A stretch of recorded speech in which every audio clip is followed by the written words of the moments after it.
Imagine 12 million men, women, and children dying just because they lived in a different country. Oh.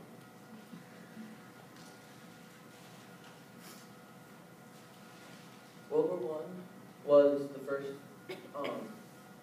It wasn't an American war; it was a European war. At first, it was not known as World War One. It was first known as the Great War and the War that ended all wars. It was known as World War One during World War Two. It was the first modern war, so it was the first war to use many new inventions that we use today in today's military. The war was between two sides, the Central Powers, which consisted of Germany, the Austrian-Hungary Empire, and the Ottoman Empire. And then there were the Allied forces, which were first Britain, France, Russia, and then Italy and the United States joined in later.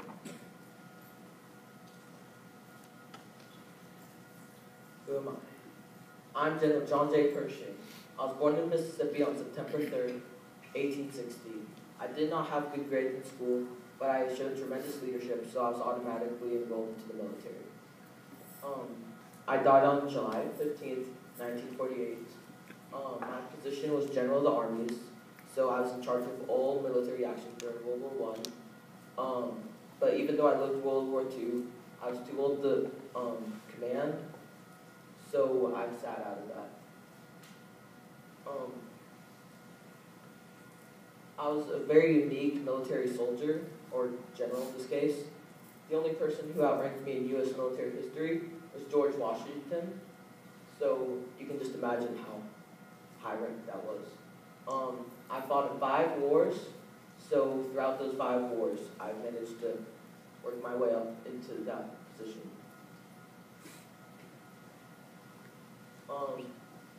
It was the first war to use machine guns, and this was a very big improvement because traditionally they were like bolt-action rifles, which would shoot 1 to 2 bullets, but now they shot hundreds.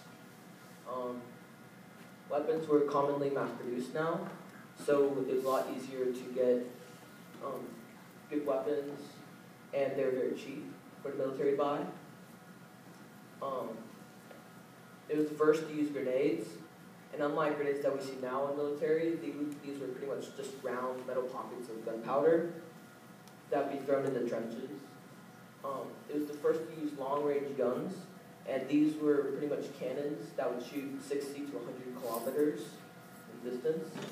It was the first chemical warfare, and these would be, they would use mustard gas to weaken the enemies so that they'd be easy to kill.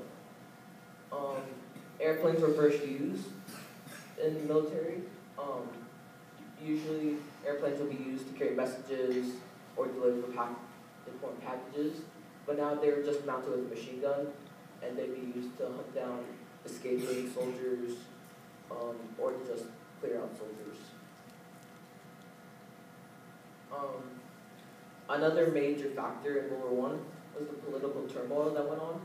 It first officially started with the assassination of Prince Ferdinand, and he was the heir to the Austrian-Hungarian throne.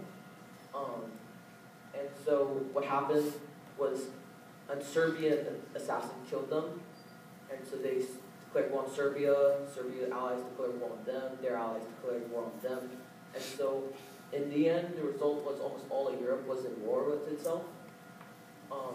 At first, America was out of the war, but then it was growing increasingly harder to stay out of the war due to their connection with Britain, and German U-boats would be submarines. They'd keep sinking American boats, and one boat was called the Lusitania, and that had innocent American passengers on it, which killed 1,200 American citizens.